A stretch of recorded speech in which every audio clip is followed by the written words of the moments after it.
बिस्मिल्लाहिर्रहमानिर्रहीम। अस्सलामुअलैकुम। आज 9 नवंबर 2022 है और 9 नवंबर हम लोग आलमी उर्दू डे के हवाले से मनाते हैं।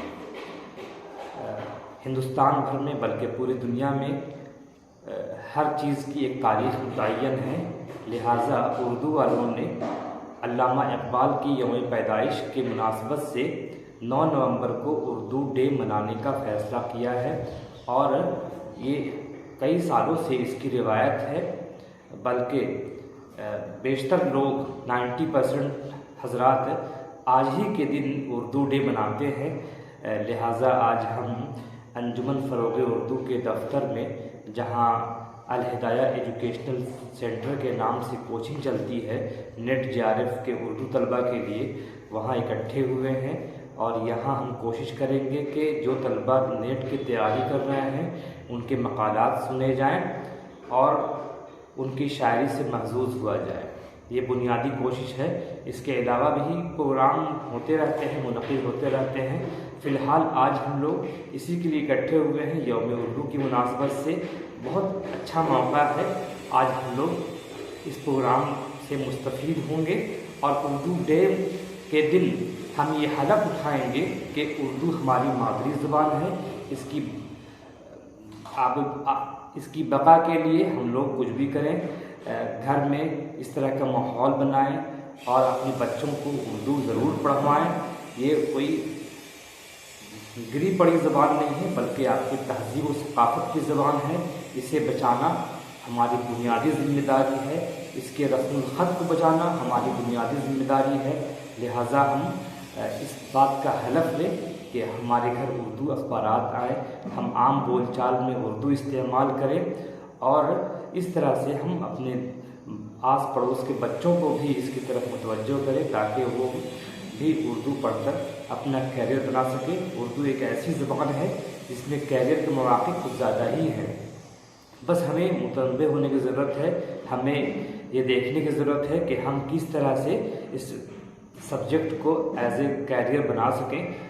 इब्तिदाई दर्जात से लेकर सानवी आला दर्जात में उर्दू निसाब शामिल है और लोग शौक़ से पढ़ते हैं। उर्दू बहुत मीठी ज़बान है।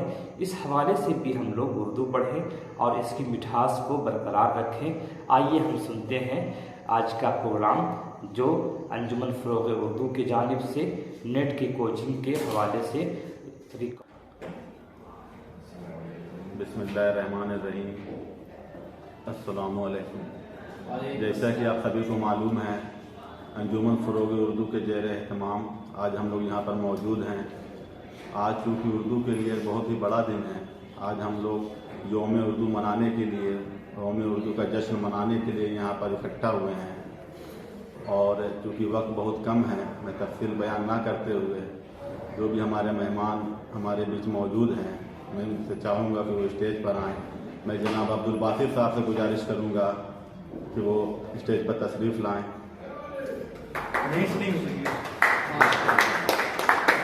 जनाब हैदर साहब से गुजारिश करूँगा कि वो भी स्टेज पर आएँ।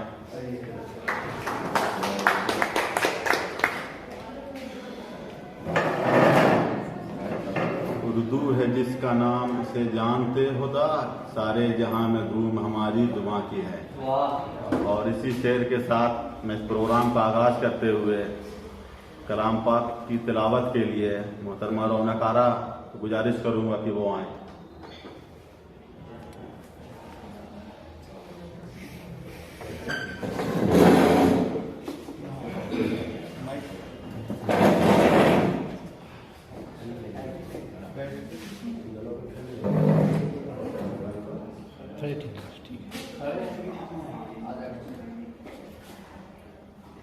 अस्सलामु अलैकुम वरहमतुल्लाहि वबरकातुहू।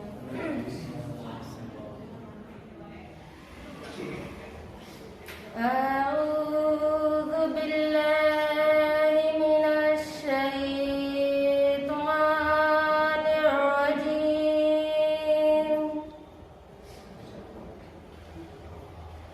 बिस्मिल्लाह